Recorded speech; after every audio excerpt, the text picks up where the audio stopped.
Thank you. Hello, everyone. My name is Jennifer Rundles, and I'm a new member of the BRASS Symposium Planning Group, and I'm excited to welcome all of you to the last presentation of the Spring 2022 BRASS Online Symposium. My fellow subcommittee members, Charissa Jefferson, Christy Cunningham, Brian Garrison, and Angel Truesdale, and I are really glad you're here. Now it is my pleasure to introduce Abby Morgan and Senta Sellers, both from Miami University. Their presentation is the 4 Ps of library marketing classes: pressure, precise requests, and polite pushback. Please welcome Abby and Senta. Hi, thank you, Jennifer.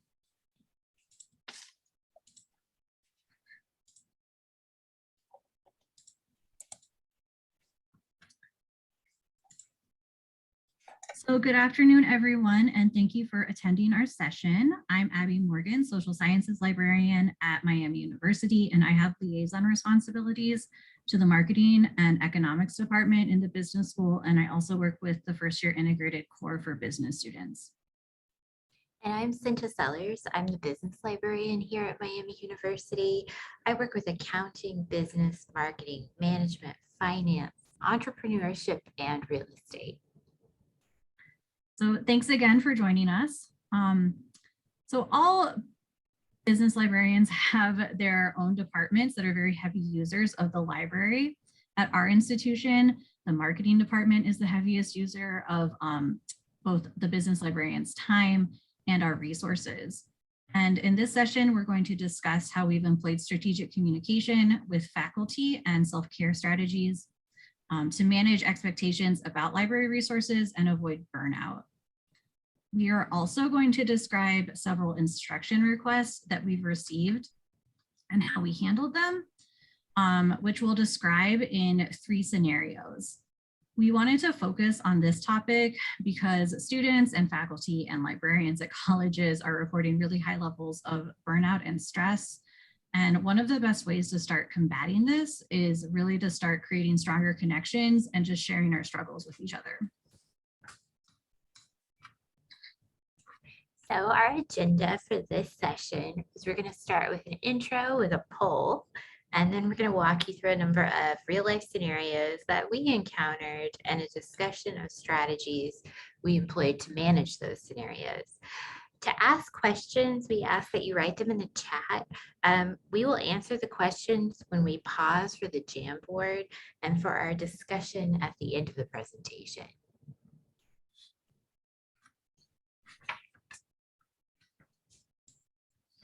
So just to give you some quick background and some context, Senta and I work with the students and faculty from our business school. It's one of the larger schools at Miami. So the most recent enrollment figures that I am aware of are that it's about 5,000 students, and marketing is a popular major here with about 300 students enrolled annually as marketing majors. So there's always this continuous wave of questions and classroom session requests that we get from them. So we have a big challenge, and that's really how can 2 librarians serve such a large school? And in many ways, we're really lucky as a business school in particular. The marketing department is really one of our best customers. They frequently contact us to teach classes and to create LibGuides and other library resources. They're a really great group to work with. Our students and faculty frequently work with industry professionals and large multinational corporations, and actually sometimes the faculty are often former industry professionals themselves. Both students and faculty are looking for very specific information, and they often need this in a very quick turnaround time. So in order to effectively and efficiently help such a large group re-practice good time management, employ effective teaching strategies, and try to practice open communication. However, it's God's law and things do go wrong sometimes. So here's how we tackle those scenarios when things do go sadly wrong. So one of our challenges is receiving extremely precise requests. So for example, Is there Pedialyte for dog owners? How do you sell a private jet to a real estate professional? How do you target orthopedic surgeons to sell a medical device? And then part of the challenge that all business librarians face is finding the right mix of databases to offer to our university community. And of course, sometimes we don't always have the money to buy exactly what we would like. So it can be really stressful to get requests. We know we don't have the perfect resources to answer. So before we get to the details of our first scenario, we'd like to ask what kinds of data you actually have at your institutions to answer some of these really precise requests. So we've created this Minty poll. Do you have access to, say, private company information? Do some of you guys have access to Nielsen data? If you choose other, which is an option in the Minty poll, if you wouldn't mind sharing that information with us in the chat, that would be great. And thanks. Yeah, Jennifer has just put the Minty poll link also in the chat.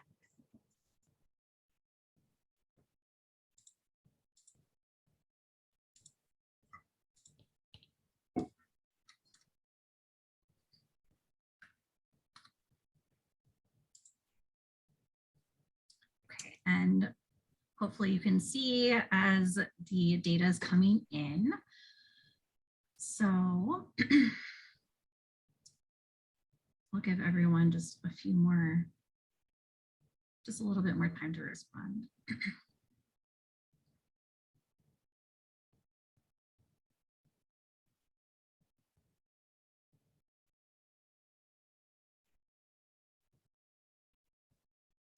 Okay. And Senta and I actually had a little discussion earlier what we thought we would see maybe as the highest responses. I think that I said private company data. Yeah, that was an idea. It looks like a lot of people have private company and brand share data, which is something we get asked about all the time. Yes. So yeah, consumer data, I think that was bound to be the most common. Awesome. And if you did put other and 10 of you did, I can't wait to see what that is in the chat. Actually, I'm very curious. So we're not really doing anything with this information. This was for sort of our own just curiosity to find out what you have. But thank you so much for responding. So let's get into our very first scenario.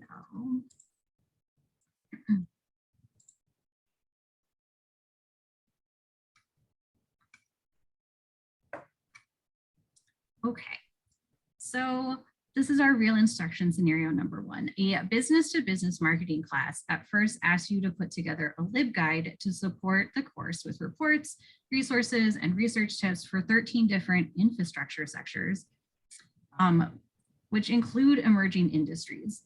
After some discussion through email, you also find out that they have a more general list of student information needs, such as understanding best marketing practices in B2B, how to write a white paper, and how to plan a trade show.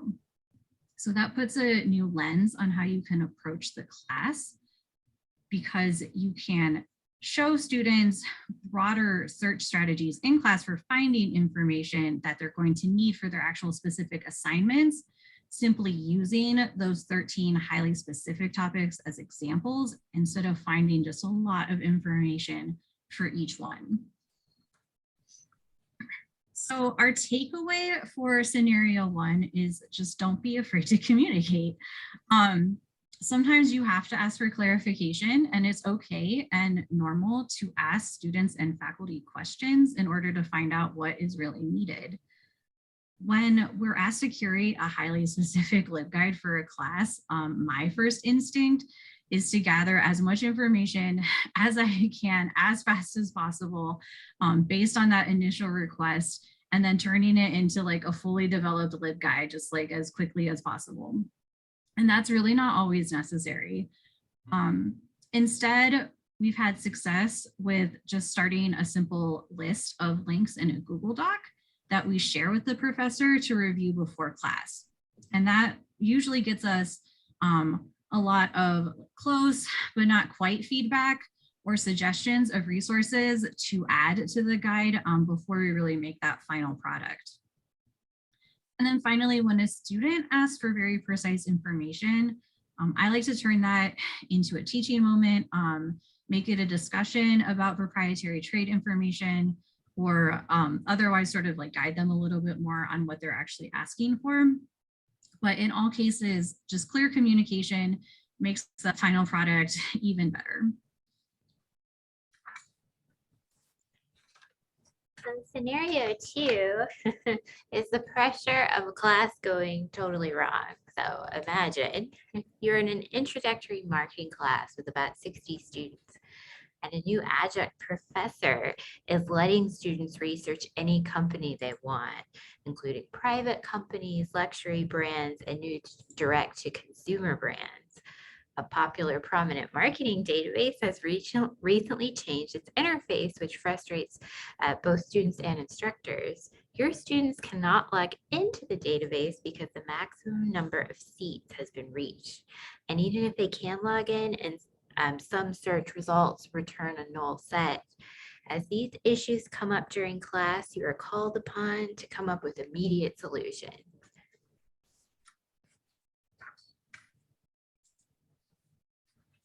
So this is the results of scenario 2, tech troubles and student and instructor expectations. So sometimes when you have a large number of new factors converging, as we all know, things do not go as planned.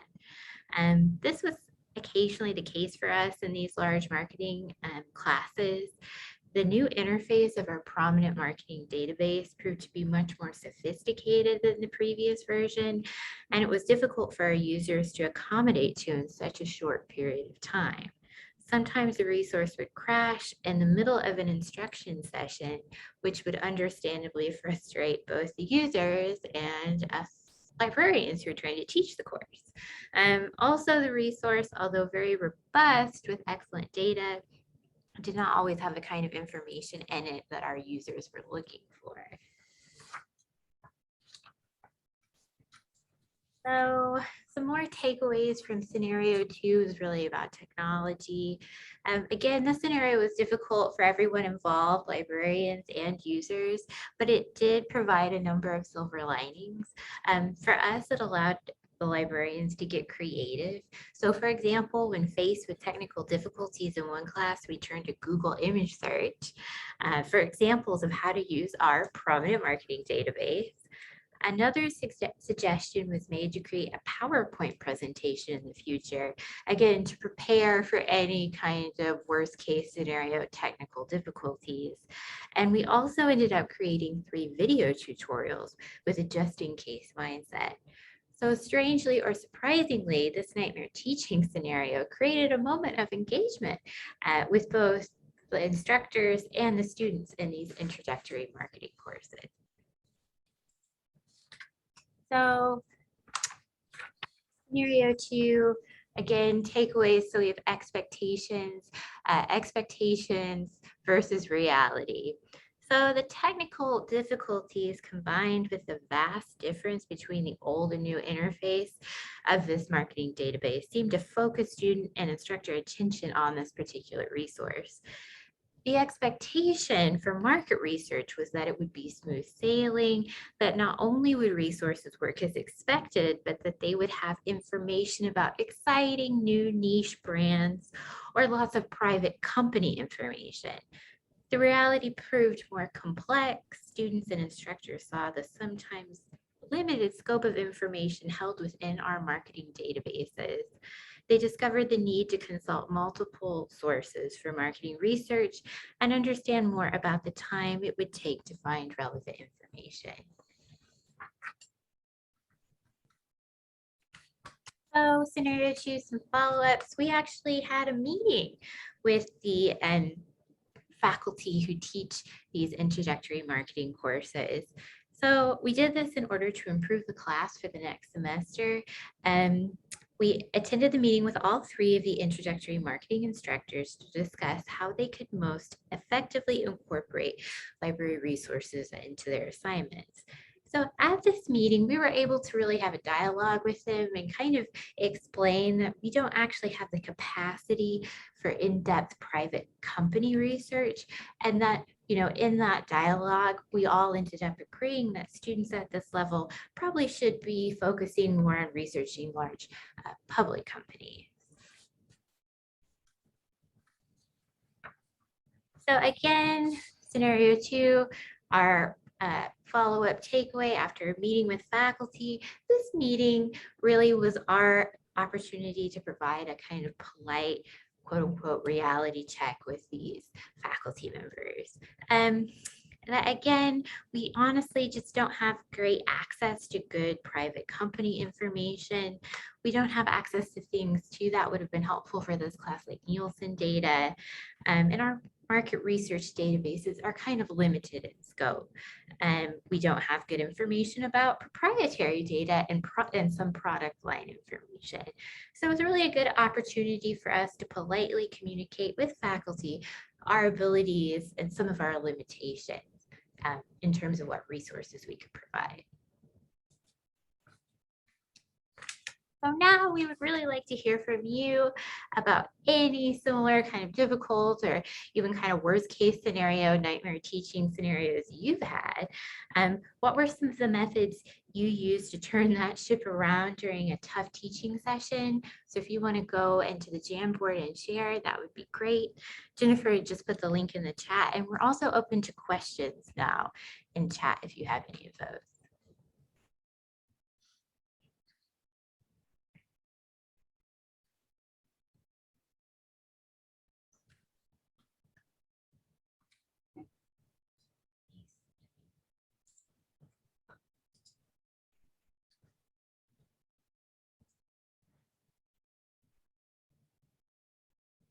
Samantha asked, do you want examples specific to marketing classes or any class? Honestly, it could be any class, I think, yeah. And Scott mentioned that they don't have marketing databases. What databases do you have? Our big marketing databases are MRI Simmons, Mintel. We also use IBIS World for marketing. We have MarketLine. Am I missing any of the other ones, Abby? Or niche ones.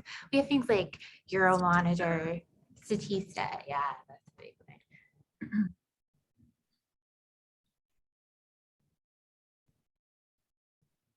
Jennifer, I do see your comment. Thank you for the presenters and the committee for sure. Embracing a presentation, reporting difficulties, and creating space to share others. Yeah, that's really something that really inspired Senta and I for this. And just anytime I think that we know we're not alone is really important to know that, like, you know, we all have these problems that we encounter, and yeah, and we can use our hive mind as business librarians to kind of brainstorm some ways to overcome them.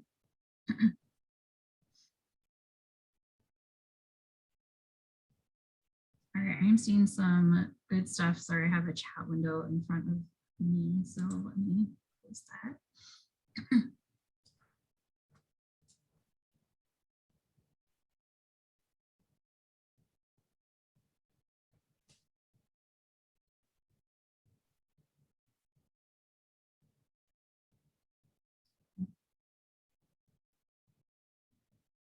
Oh, hot spots with a cell phone. Yeah, that's a good one. That's impressive.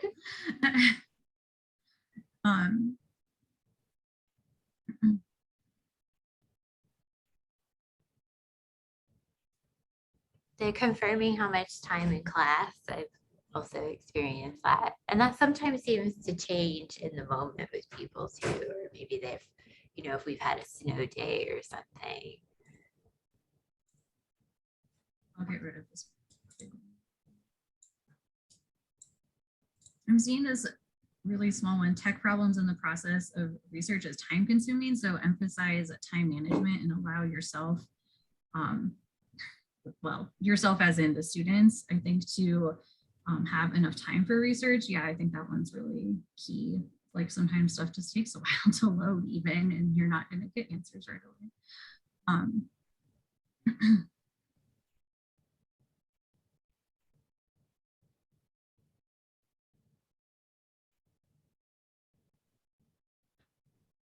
I like some of these too, like when the seats are out, just tell them to look at their neighbor's screen. Yeah, that one's, we've done that one before.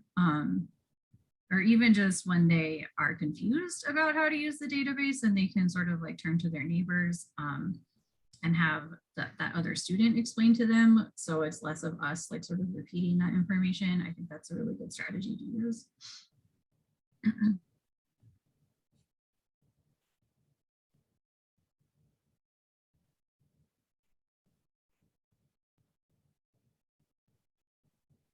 Really like this ask more discussion questions, but I know that I'm personally like not great at coming up with discussion questions just on the fly sometimes. So that would be something I'd want to like, I think, prepare some like questions maybe ahead of time, or like with the instructor, like what could we just sort of ask the students about while we're sort of in class.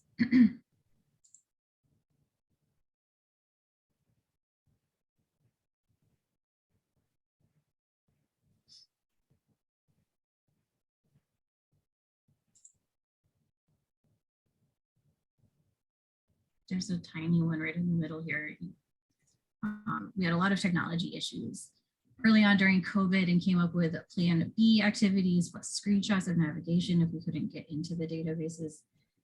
Yeah, it's really nice that we do have these videos to rely on. So usually at least we can count on having the internet in our classrooms. Although earlier this year, the Wi-Fi was really bad over in our main business school building. So even that sometimes can be just not a guarantee.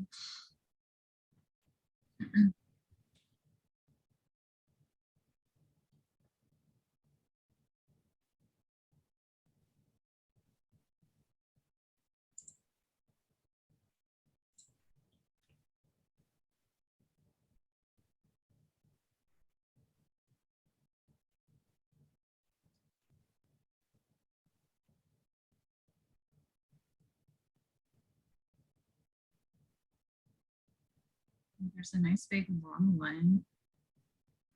Oh, it just got covered. Drag around. That's the one thing about Jamboard.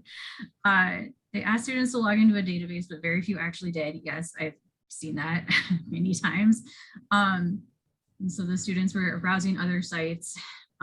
So the solution for next time was develop a specific assignment that requires them to log in and get answers. And then I think that maybe cut off a little bit, but yeah, I think that's great. We do ask students to do an activity where they do have to get into the databases and find answers. So at some point, if they want to actually complete the assignment, or at least get points for, I think, class participation, they do have to like get their hands a little bit dirty. And that was mine. And what the cutoff part was, let students know I'll be collecting the assignment when we're done. And I think that might encourage them. And I'm wondering, when you do that, or if you've done that, do you get sort of permission, so to speak, or do you collaborate with the faculty to let them know you'll have an in-class assignment? Or is that something you just sort of do on your own? No, we really do work pretty closely with the faculty, especially in the introductory marketing classes. We have an assignment that we've sort of tweaked over the years, but it's kind of remained sort of more or less the same with some modifications. And we give that to them ahead of time, usually like we try at least a week before we're going into class for them to review it and kind of give feedback. Usually they're just like, oh, it's great. But sometimes they do say like, oh, we don't need this question, or they have other things that they want us to add to it. So we do that, but they know that we're going to be bringing that assignment with us to class, and it varies based on the instructor. Some of them do take it for a grade, and like they even have it like a weird version of it in Canvas. Or they have students like take a picture of their completed like sheet of paper with their phone and upload that into Canvas for the instructors to grade. So it's not something that we generally see ourselves or collect ourselves as librarians. The instructors usually do that. Okay. And if anyone else has a question, if they want to raise their hand or want to put something in chat before we move on, please do that.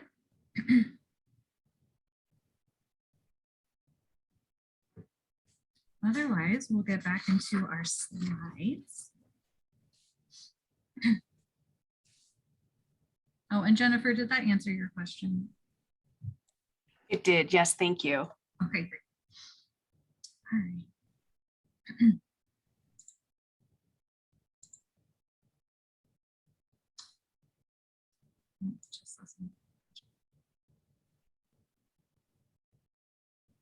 Oh, Jennifer, I just saw your question in chat. I think a little bit of this will be answered as we go on, but we'll definitely circle back to it at the end.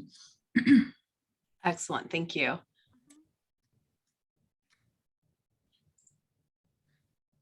Okay, so now we kind of want to look at a scenario when all went smoothly from the very beginning because we collaborated very early. So the other ones, they sort of succeeded, right? But it was a little bit messy in between, but this one was just smooth sailing the whole way. So this is our final scenario, the capstone project. And in this scenario, the capstone marketing class is assigned to a client project who sells small planes and business jets. And the class is actually given courtesy access to an aircraft market database from the client themselves to research competitor models as well as potential airplane buyers. And so you can show students how to successfully navigate this database in class. So what were the results and the takeaways for this scenario? So essentially, the time and prep led to happy students and faculty. The technology cooperated. We were able to familiarize ourselves with this particular proprietary database, and the faculty had used it as well. So everyone was really happy. Because we had plenty of time to learn how to use the database, as well as a really thorough understanding from the instructors about what kind of information the students are going to be asked to look for their assignments, we were able to actually practice how to access that database, how to manipulate it a little bit in order to figure out all the quirks to get the information out that we actually needed, but also to alert the students to the limitations of what they'd be able to find in there. And because we worked together with the faculty cooperatively and really sort of far ahead at the beginning of the semester, we were able to obtain data that we never would have been able to access otherwise. So if we were to summarize our strategies that we use throughout these scenarios in 3 key phrases, they would be communication, flexibility, and setting limits. And especially when working with a large group of people, it's really, I think, essential to keep all of these in mind. So communication is the first one, and it's crucial, right? We recommend to communicate as early as possible with faculty, even if you're afraid it might come off as a little too assertive. Obviously, we recommend staying polite but firm, hence the title of our presentation. But we really remained open to communication in multiple ways, through email, through document feedback, by attending meetings, and even problem solving in class. And we also have found it really important to remain flexible, especially in the face of tech failures or sometimes difficult requests. This model is a helpful research attitudes to students who must become familiar with a creative approach they will need to adopt to find information, in particular market research information. And we've also mentioned this a few times, but I think it seems to bear repeating that it's crucial sometimes to be able to set limits. Sadly, we aren't information magicians or wizards. We have to set reasonable limits on what we in our library resources are actually able to provide, what access we actually have. And this helps everyone. It helps us avoid burnout, and we can kind of manage the expectations of our users.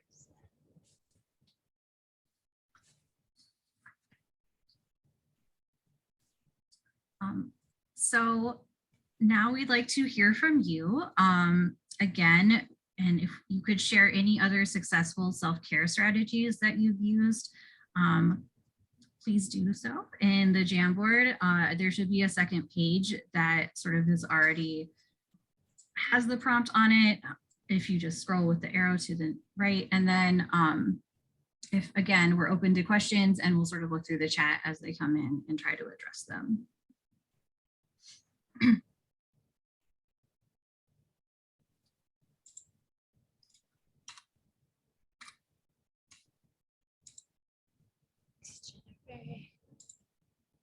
Oh. I love it. Walking the dog. Yes. Yeah. Dogs are the best therapy, honestly. Cats are great too. I won't, but I just, nothing beats a dog.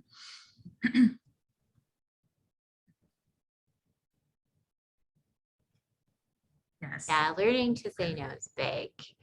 And I think Yes. sometimes in our profession, not always, maybe we're not taught to do that or something. Out of office messages.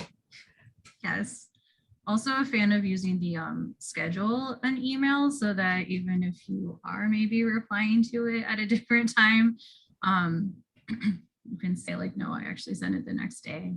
So that it's not really the expectation that you're going to be answering emails like all weekend, especially if they're not really time sensitive necessarily. Yeah. Taking vacation. Yes. I feel like that's something we really missed during COVID, at least for me. Like, yeah, I would take time off maybe, but not just to sit at home was sort of like, well, it sounds great right now, but you know, yeah, just actually going someplace is great.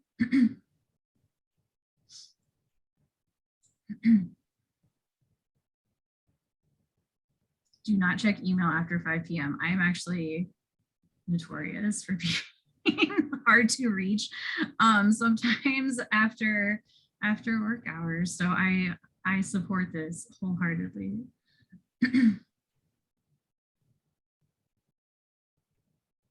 And I love some of these that are less like work ones, and also like, yeah, meals and friends with loved ones, absolutely. Making tasty food to eat, love it. Love baking. I really got into scones recently. Ooh, I like this email signature that's kind of buried down here at the bottom, that I may reply outside your office hours. I do not expect your reply outside of office hours. Yeah, just setting sort of those expectations up front. I think that's a great idea.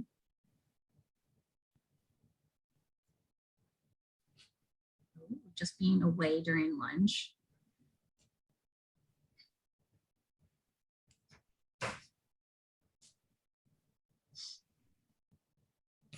Yeah, watching brain candy, like it looks like some TV shows would be good. Yeah, sometimes it's fun to watch kind of out there television shows. Unredeemable TV. I like Yeah. I really think that this one up here, be kind to yourself. Yes, absolutely. I think that's just a really big one.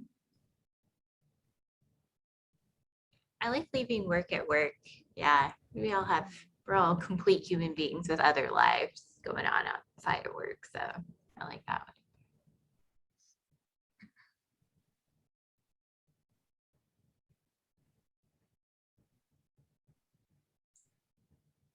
Sometimes they get very silent. Oh, I see. It was connected. Listen to music and also play music, even if it's not perfect. Yeah, absolutely. I think just anytime you can do a hobby of yours, even if you think maybe you're not the best at it, this kids really can relax you and make you think of things that you're outside of work, right?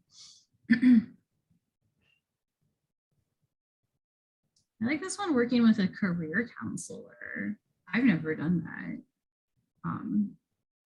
But if you want to expand more on that, whoever said that, if not, that's totally fine. But I'd just be curious to see what insights maybe they have to offer in terms of self-care strategies or how they might have been helpful to you.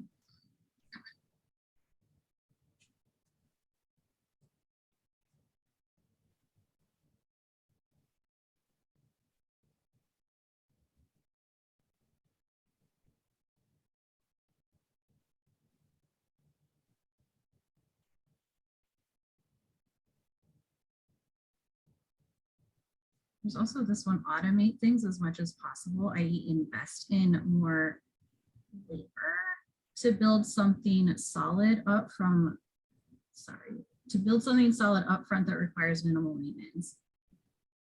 Yes. And I would also love to hear examples of what you've automated, because I think that's a great idea. And I love things that make stuff easier. Hey there, this is Annette. Can y'all hear me? Yeah.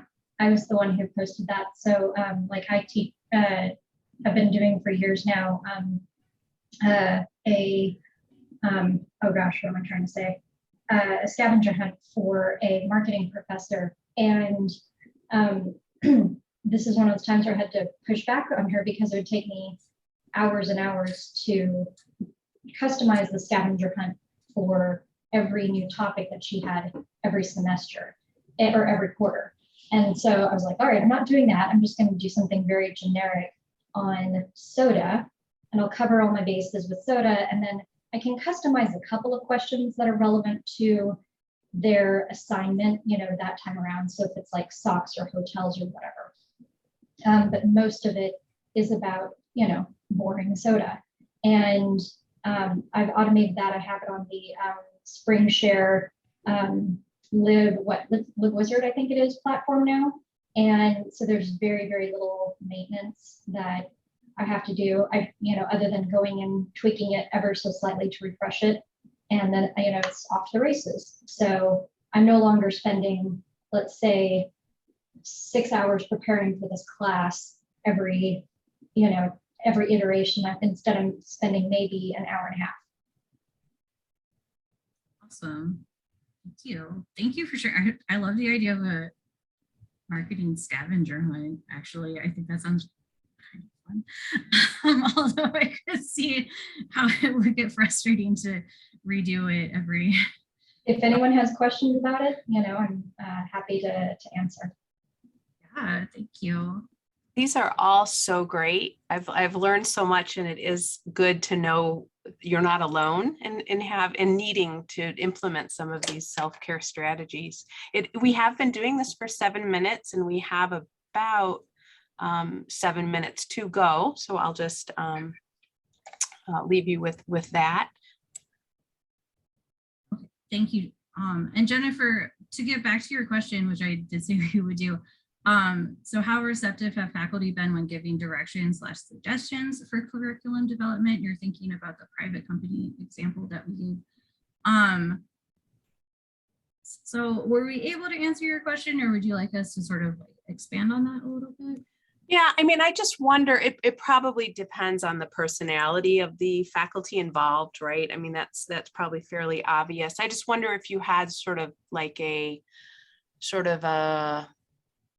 of strategy that you use to suggest those types of things. And I wonder how is it common to get some pushback? Because I know, you know, some faculty can be,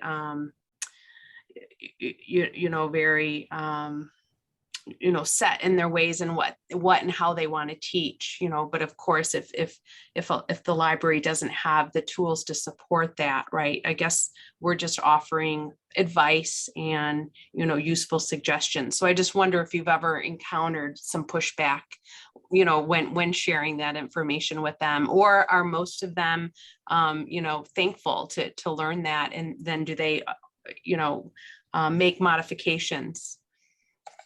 I mean, to me, it felt like sometimes the faculty, especially like newer instructors, they're industry professionals a lot of the time. So they're used to having a different set of resources. And sometimes they're more robust in different areas than what we have access to at the library. So a lot of the time it can just be, you know, actually showing them what we have and what we don't have and letting them see, you know, what's granular in a way they like and what's not granular, you know? So to me, it was more of a teaching situation with some of the new instructors in particular than anything else, but I'll let Abby Nice. go. Nice. That's good. Thank you.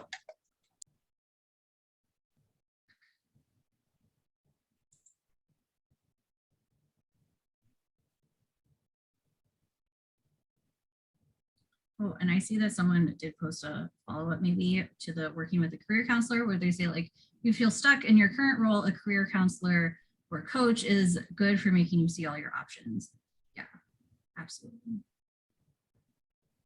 And I always feel like they're a huge like source of information that I just don't even know about, but I always feel like I should learn more.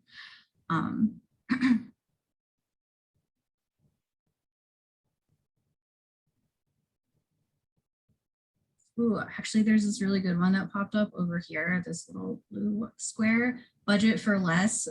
That is leave time in a lesson / workshop. Stop at one thing. So there's more space for interaction and Q&A or unexpected events. Yeah, I think that's a really big one, especially for setting faculty expectations, right? Where you'll often get a lot of requests for like, show them everything. Teach all of the skills, all of the databases, plus how to cite every single business database that you have. And yeah, I think setting kind of those expectations that maybe you like, no, these are the like top 3 that we want to focus on, and we'll do them really well, but we're not going to be able to get to every single thing that we have.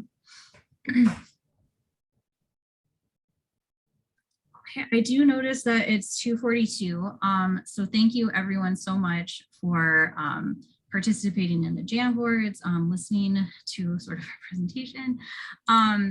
We do just have one sort of final parting sort of resource for you, which is that Senta and I did sort of pull together a very short list of articles just on burnout. Some are a little more general and some are actually really just specific to academic librarians, but you can access it here through this URL. And as you can see, it's really not like long, and some of them are just sort of short articles from the Library Journal or the Harvard Business Review. So we just wanted to make sure that we left you with kind of this further reading if you were interested. Thank you so much, Abby and Senta. And I put a link to those resources in the chat as well. I learned a lot, and I want to thank you and everyone who could attend today. Or were there any other questions that anybody had? We still have a minute. I don't want to cut you off too early. Well, there's one that came in through chat for other resources. Thank you, Nancy, for posting that. Oh, perfect. And Jennifer also added that. And we'll grab this link and throw it into that list as well so that they're all sort of combined in one spot. Thank you.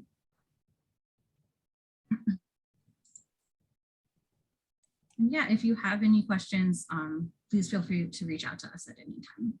And our emails are on the screen here. Well, thank you again. I really enjoyed this, and I think everyone else did, judging by the comments and all of the great Jamboards. So now I would like to hand the reins over to Penny Scott, who's the chair of Brass Academic, to close out the symposium. So thank you, Penny, and again, thank you, Abby and Senta, and all of our other presenters today. Oh, hello, I'm spotlighted. Hey everyone, I'm Penny Scott, and I'm the chair of this year's Brass Business Reference and Academic Libraries Committee. And I just want to, first of all, give a huge shout out to the subcommittee that organized this symposium. They are Sharissa Jefferson, who is the chair of the Brass Symposium Subcommittee, Christy Cunningham, Angel Truesdale, Brian Garrison, and Jennifer Rundles. We are all so pleased that you joined us today. The symposium is just such a great event, and it just keeps rolling along. And just when you think we've covered everything, there's always a new topic to be shared. And we're really proud of the sessions that we had for the symposium. We are just blown away by the high caliber and the variety of proposals that we got. And this happens every spring and fall. We get wonderful proposals. Sometimes it's very hard to choose which ones. So we always, we encourage you to reapply. All these sessions are recorded, and all the materials and sessions will be recorded, so you can continue to engage with the materials and the presenters and the ideas after this time is over. Because, I know if you're like me, sometimes you hear something, you think, oh, that's great. And then a few days later, or even later that night, or the next morning in the shower, you have other ideas, right? And you want to I have another question or something. You can continue to reach out. These things are going to be available, which is so wonderful. So you almost have a library of toolkits already. We'll be sending out evaluations as soon as possible. And please know that we take the evaluations very seriously. So if you have any feedback for us on anything like how the sessions were, do we have enough breaks? Would you like to see other topics? We look at them and we use them in continuing with our work in the future. And if you have any questions for me about Brass or Brass Business Reference and Academic Libraries, you can email me. I'll put my email address in the chat. And, sometimes, these are very inspiring events. And we know that at least a few people from coming to Brass Symposium have decided to join Brass or do their own presentation. So take that energy, whatever energy you got today, take that energy and, harness it to both do some things that you're interested in and also do a lot of self-care. Thank you so much for joining us today. We hope you'll consider joining us or submitting a proposal for a future symposium.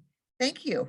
And I will put my email address if you have any questions about the symposium. If you have any questions about the Brass Academic Reference and Academic Libraries Committee, joining Brass, or any other questions, feel free to email me. Thank you